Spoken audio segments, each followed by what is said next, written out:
Hello there, and welcome to what we are describing as a special edition of On the Corner in Marion, Kansas. I think anyone who has watched the show up to this point knows I'm Mike Powers, and that's Jeremiah Lang. If you are a new viewer, and we're pretty sure there will be dozens of you as a result of the get that we got in bringing these two people in, then okay, that's who we are. Jeremiah, why don't I throw it to you, introduce the guy next to you. So I'm sitting next to Paul Matusowski, and Paul is the director of, is that right? Not the director. Not the director, no. Okay. No. Producer. I was going to get those reversed. Yeah. You're promoting me. Okay. Paul is the producer of the documentary that's being filmed the last couple of years. Mm-hmm. Are you the executive producer, an associate producer, a special producer? What kind of producer are you? It's a very good question. And when I figure that out, I'll let you know. Producer. I know it's a vague term, but very vague. Yeah. And Sharon, but it's Lease, important. Producer's like a really important role. I'm sure it is. Mm-hmm. But Paul has the job anyway because he's your son-in-law. That's right. True. It's nepotism. That's why I'm here. Sharon Lease, and Sharon, I've gathered really early on that you are the grand poobah. You are the showrunner here. Oh wow, showrunner. Well, you run the show. I try to, but all right, Sharon. Paul helps a lot. Where are you from? We don't need your address or your phone number. Just where are you from? Overland Park, Kansas. And Paul, same. I grew up in Connecticut. I lived in Los Angeles for quite a while, and now I'm in Kansas City also. When I first met you, I believe you were in LA. That's correct. Yes, that's right. I'm a new resident to the Kansas City area. Okay, so you guys, and I guess be very informal here. The two of you are the people that are creating, along with all of your folks that are doing the technical stuff, a documentary that clearly is centered in Marion. Is that a fair statement? That is a fair statement. But I do want to say that there are people that are, we have a lot of talented, creative people also working with us that are on the production side, on the camera side, on the technical. So there are other types of people. I just want to make that clear. It takes a lot of people to do this. It does. Yeah. A big team. Yeah. Yeah. I'm going to jump right into this because I think a lot of people have this question. Are you here because someone reached out to you in some form or fashion and hired you to come here and make a documentary? That would have been great. The we would hired have part? loved that. No one hired us to do this. No one asked us to do this. And so how did you come to be here? I heard about this, what was going on here on NPR. That was the first I heard of it when I was driving my car. And then I saw it on the news. And I thought, this is so close to home. Yeah. And I'm a documentary filmmaker. Like, how can I not try to get in on this story? Yeah. What have been your impressions of the community as you've gotten to know folks here and experienced time and space with us? And I think that everyone here that we've interacted with and has kind of given us a chance, I think we've had a great experience with. You guys being two of those people, and I know both of you guys were skeptical in the beginning that we were who we said we were, and that's fair. I mean, I never begrudge anyone for that, and I appreciate that you guys and others as well. To be clear, have trusted us to tell the story of this town, and yeah, I think that once people got past maybe the some initial concerns or things they may have heard from others, we have been treated with nothing but respect and welcomed here. Good. And I'm, and that's a wonderful thing, because anybody on this crew will tell you that's done this for any amount of time that is not always the case in places. So, yeah. Paul, when I first met you, you told me something that you had me at that. Do you remember what that was? Remind me. That you I have a guess, but he actually wants you to remind I him. know. I think I know what it is. you were work or did, I don't know about now, as a producer on Wicked Tuna. yes. Do you still do that? Unfortunately, that show is gone. I wondered about that. It was, yes, it was. It had a great run, 13 seasons, and then 9 seasons of a spinoff. And I did, in some form, I did 17 or 18 of those, of those total seasons, and that was my livelihood and my life for many years. But it as things go, nothing lasts forever, and show had a great run, and I love being a part of it. Remind me which network that was on. National Geographic. Yeah. So, truth, Jeremiah, he told me that I said, well, what do you do? And he's talking about, well, my real job is. Yeah. And so I go home because I record that show and watched it, and I went until we got to the credits, and I went, yep, that's the guy. Okay. Madisowski. Yeah. Can't miss it. Takes up 2 cards. So you're in KC now, and are you working exclusively working with Sharon on documentary stuff? Currently, I am. Is there more than one going at this time? There's yes and no. I mean, there's other. There is. I mean, there is, but nothing that's at the nothing that's been as worked on as this. There's stuff in very early stages. This is certainly right now the primary focus, I would say. It's probably fair to say. Yeah.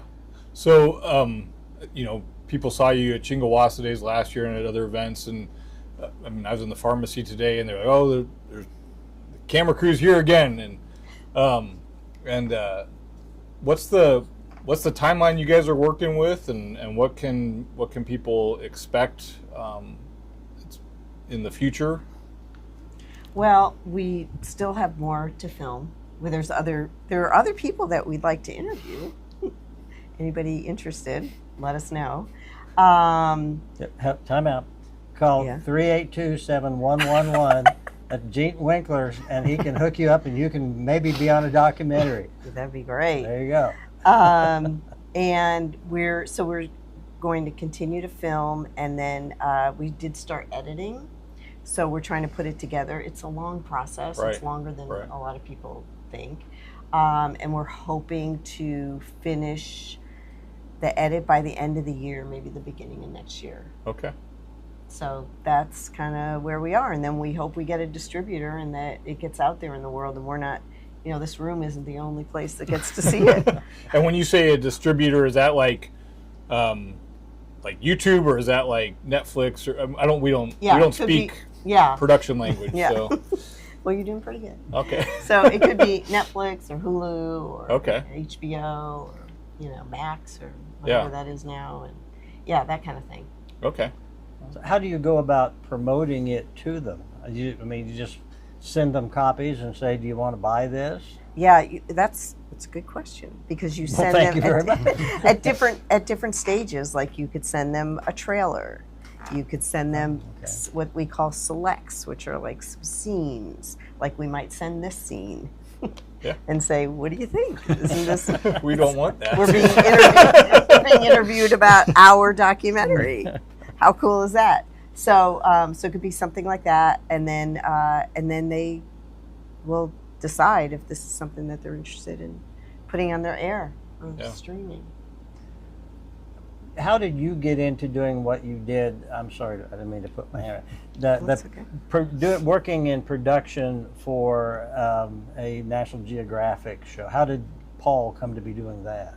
It was a lot of good fortune. I went to college. I didn't go to a film school. I didn't go to NYU or Emerson or one of these places. But I kind of figured out in college that this is something I like doing, and I went to school in Rhode Island, and somebody that I had been in school with was working on a production, and he was leaving that production, and they needed the entry level job in production is called a production assistant, and it's where almost everybody starts. And he was leaving. There was an opening. I filled that opening. That production was based in Rhode Island, which is why that is relevant. And then I worked my way up. I mean, I was very lucky to get in with a company that is based in Los Angeles, and has been very successful and had a lot of long-running shows. So I did several different shows for them, and then eventually found my way onto Wicked Tuna, which I stayed with for a very long time. You were in LA, but had previously been working on the East Coast, so you would go there for 4 or 5 months, and then okay. Correct. On Wicked Tuna specifically, Mother Nature is obviously a huge factor in the timeline of the production. So there would be years where I would be out there for 5 months. There would be years where we could, it would get done much quicker. But there was a lot of back and forth too. Sometimes it was that whole extended period. Sometimes I'd be out there for a couple months and then have to come back. And but it was a lot of I wasn't home a whole lot.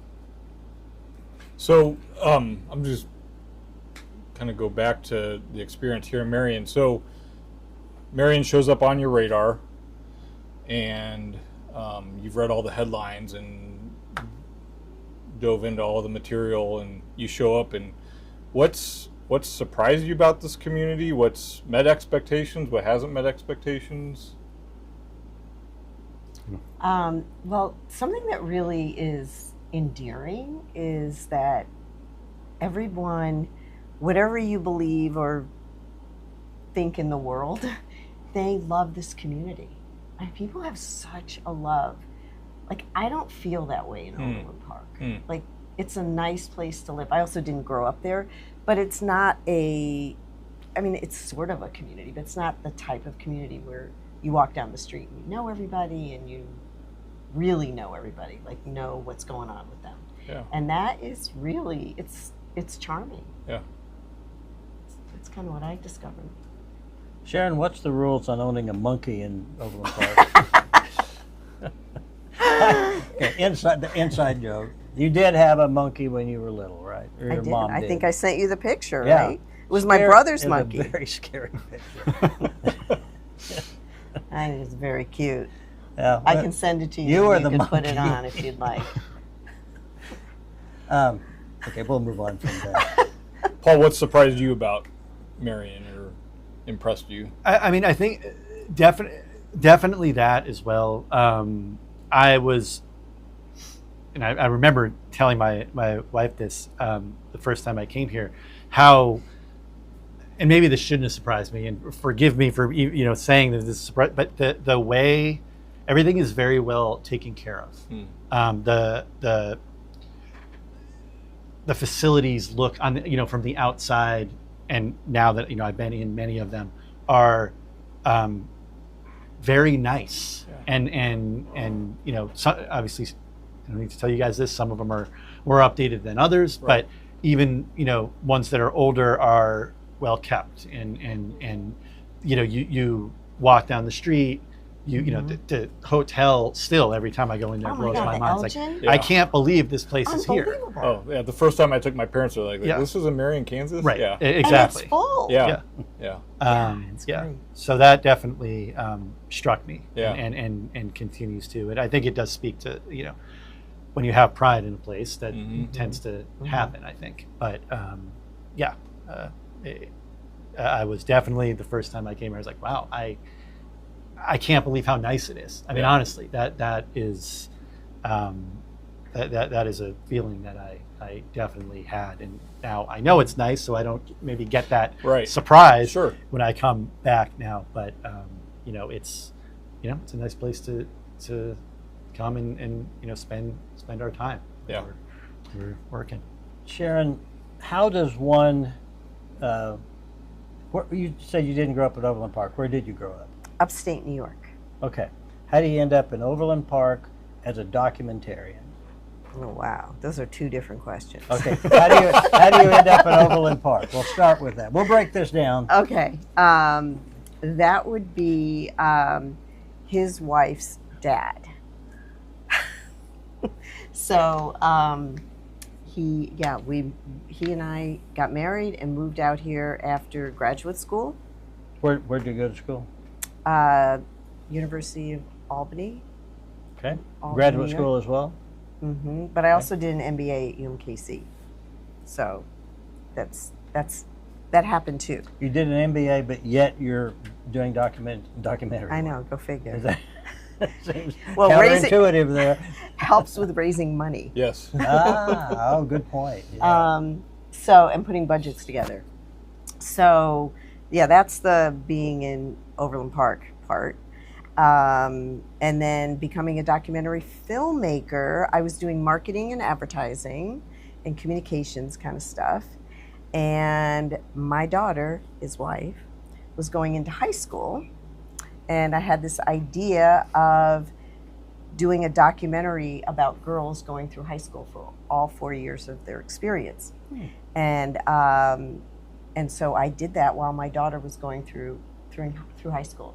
She was not part of the documentary because, as you can imagine, she did do one interview and decided, I don't think so. I'd rather come home. A little too close. I'd rather come home and tell you what the other girls are doing. So that happened, and I fell in love with storytelling, and so I just have been doing documentaries ever since. So that is how long? So that's roughly. Yeah, maybe like 20 years. Okay. 15 years. Yeah. So and that was on WeTV, and it was called High School Confidential. And then I did another 4 years in Chicago with another group of girls. Those kind of documentaries, they fascinate me because I can't imagine having the patience to stick with something that long. I would think that those people would get real old real fast. And I don't mean chronologically. Well, yeah, like I surprise myself because I don't consider myself a really patient person. I don't either. I want things to go, but it's but when I do, I don't know. There's something happens to me when I know that the only way to get through it is to have patience. Okay, so clear. I mean, obviously you're doing, and I kept saying documentarian. Is that wrong? That's perfect. Okay, that's fine. You clearly. You made them. I'm assuming you've also watched other people's work and have some sense of what the public is interested in, what sells, what doesn't. Would that be a fair assumption on my part? I mean, I take a guess at what can sell and what, To the extent that, right. Yeah. That's going to obviously something about this you thought, hey, people will be interested in this. Yeah. So, because you're here. Yeah. So, is this documentary about a search warrant being served and a papers, machines being taken into police custody, or is it something bigger than that? Oh, wow. Is this question to me or to Paul? Would you like it to be to Paul? I mean, I'm happy to answer it. It's to Paul. No, it's a really good question. It's so complicated because we found so much more than what we started out with that it seemed like, yes, it was about what happened over at the Marion County Record and in a couple of homes. But then it turned into something, which documentaries always do. It has turned into much more and much more expansive. And I'll let Paul. Yeah, I think that, there's anybody who's watched documentaries knows that there are a lot of different approaches and sort of styles of how somebody is going to tell a story. And, there's no right way to do it or wrong way or whatever. But, I think collectively, but, Sharon's approach has always been that, you can make a documentary about, an event or a person and have a bunch of people in a chair talking about it for an hour and a half, and that's basically all, it's talking heads. And, I'm not going to sit here and say that's never been done well, because of course it has. But, Sharon's approach has always been to go a little bit deeper than that and to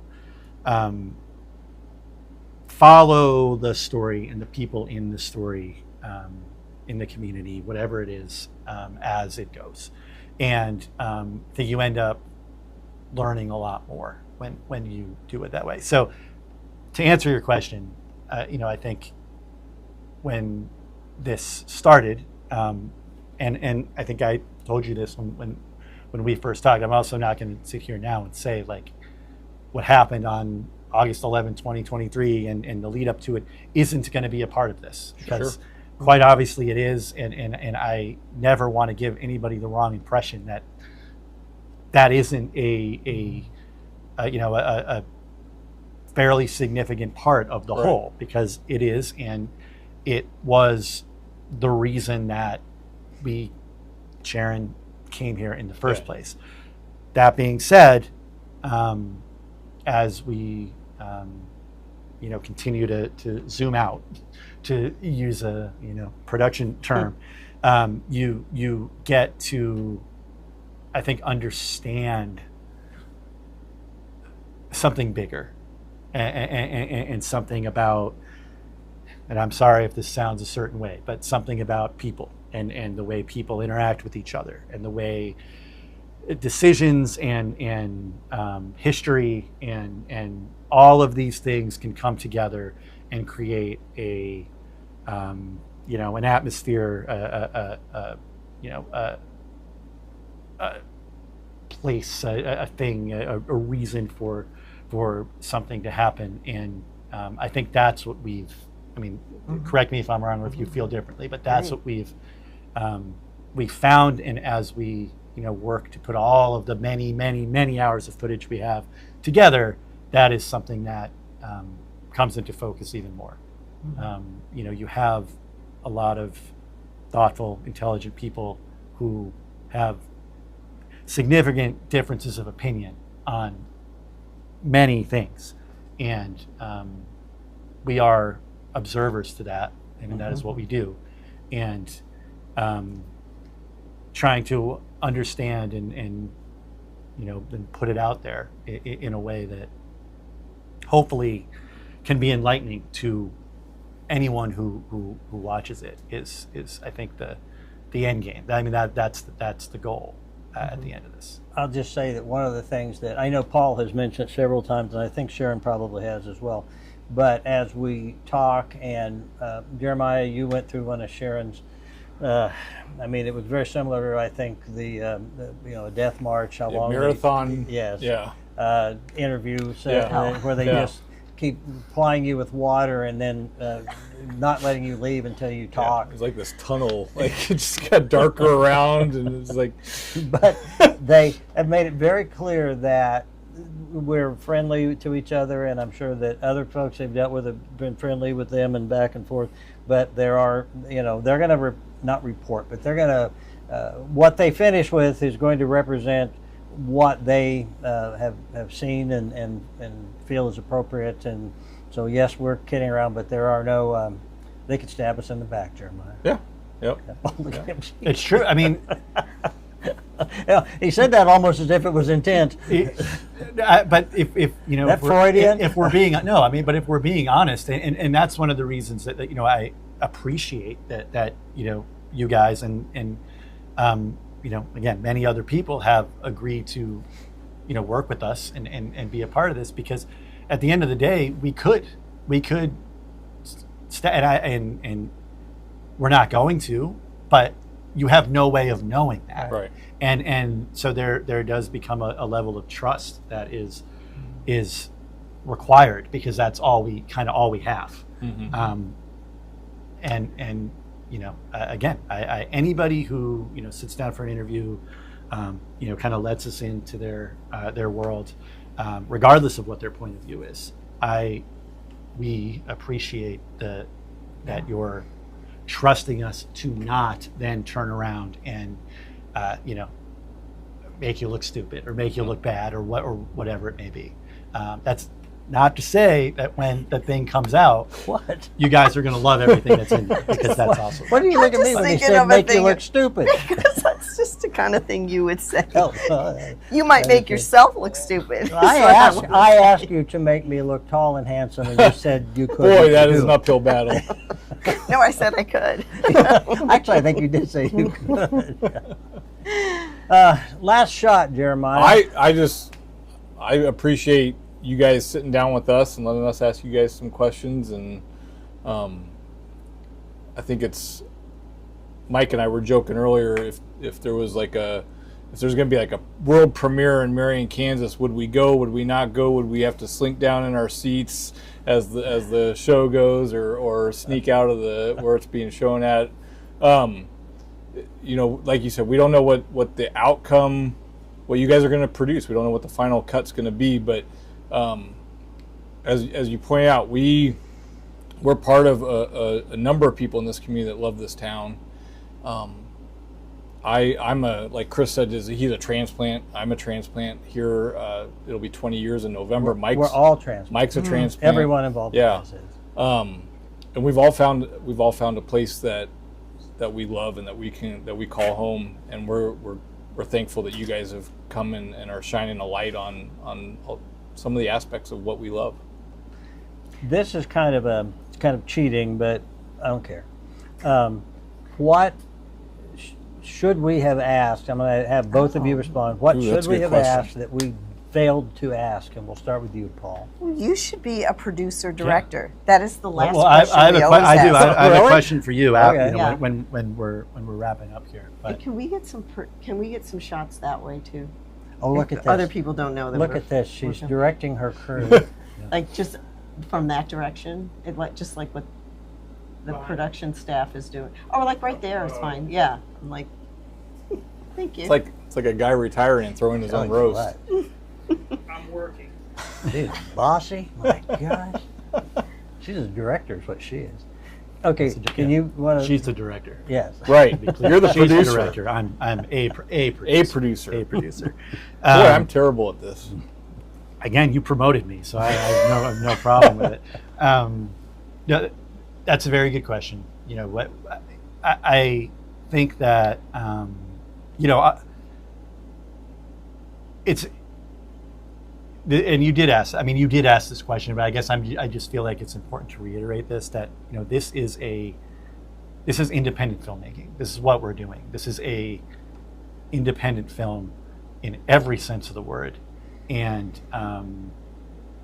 that is, it's harder in some ways because we don't have a newspaper editor or a streamer like Netflix giving us a ton of money to do something, and there's huge risk involved, as I imagine that.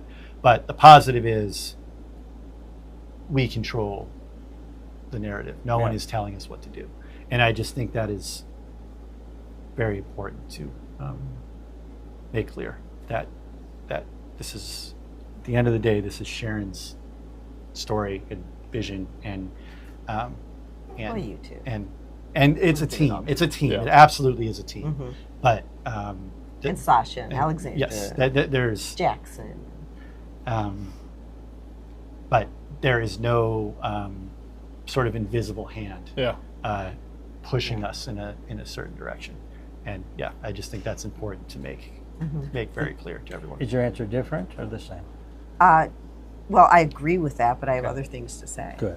So I think that when you create something, there are all kinds of reactions to it. And so there will be people that on an entertainment level will like it, hopefully love it, and there'll be people that will hate it, and people that will think it's not well done, and some people that will think it's well done. There will also be people, I believe, that will feel like they don't like how the story was told. And so there will be people, let's say there are, different sides here, and I also don't think there's like this side and that Right, side. There's right. like lots of different A perspectives. lot of Yeah. multifaceted. Yeah, and there'll be people that will be like, yes, that's exactly what I thought, and there's going to be people that are like, no, that's not. There's all this stuff left out. Well, and also might be people that didn't talk to us, so we didn't know certain things. But our hope is that everyone will feel like who participated, that their voice was heard, and the sentiment that they wanted to relay was told authentically, and that we didn't change what you thought into something else. That we didn't edit it so that you're like, well, that's not Right. at all what I was trying to get That across, makes sense. or that wasn't the important point. But it may be that you say it, and then there's something else that's in there that it's like, well, but wait a minute, can't you just keep going with that point? But there might be this side and that side and this side. And at the end of the day, it would be great if everybody could sit in the same room and watch it Sure. and go, yeah, that's kind of human nature. And that's what we have in our town. Yeah. So you mentioned it's an independent film. I just have this image of this person's up in their studio and they're painting an amazing portrait or amazing picture, and they've worked on it for months and months and months, and they release it to the world, and nobody likes it, or everybody likes it. How do you separate yourselves from the reaction of the public? Stay off social media. Okay. Yeah. It's hard. I mean, it's hard. Especially like for me, like working on a show like Wicked Tuna, I didn't really have that. Nobody had. There's people that don't watch it. Many people don't watch it, but like, there's not like a visceral negative reaction. Right, To it. yeah, You people either aren't- enjoy the show, you don't know what it is, you don't care, whatever. But there's no like emotional like, I can't believe they did it like that. And, Yeah. whatever. So, with something like this, it's obviously much different and a lot harder because it's human nature to want everybody to like your work. Yeah. Um, Because it really is art. I mean, you're And it's invested in it. subjective. Yeah. Yeah. And it's probably like things that you might say from the pulpit, like, Right. if you start comparing yourself or you start getting into the reviews, like I've had things that I've done reviewed in the New York Times and in Variety and, big publications that, if you read them and they're really good, you're like, wow. Yeah. And then you read it and it's awful. You're like, oh my God, why am I even doing this? So it's hard. Yeah. Like I may have to come talk to you about how to handle it. He does counseling, but there's a fee. I think this project too is multi-layered in the sense that if it gets out into the world and has the the visibility that obviously we hope it does, then it will have the critics, the professional critics have their opinion, but then there's also the people that are going to have their opinion. Sure. And so this is a little bit different in that sense because we're really going to have a lot of people telling us what they think. Yeah. And that's fine. That's part of it. But, hopefully I hope it's Hopefully it's good. successful. I hope that, because I think I would like to have the public who only knew Marion from the headlines and the television reporting during that 3-week, maybe a month period of time, and concluded that everyone here were crazies who hated the First Amendment and that were trying to suppress the press and so on. I'm hopeful that this will show there's an awful lot of very nice people here who do not have that as their agenda. and I'm not counting myself among one of them as a nice person. I'm not that presumptuous. But you have interviewed, I know you have some really nice people, and I look forward to having the other parts of the country see that. Absolutely. And sorry, I just, if I can say one other thing to that also, and I hear your point, and I understand why, people in town, feel that way. Throughout the course, I just want to say it because throughout the course of this project, we've also interviewed and talked to a lot of journalists who covered this story throughout. And I think that, I hope that maybe seeing their more broad perspective away from the immediacy of it and the pressure of it, maybe we'll give some other people a little bit of a different perspective too. Mm-hmm.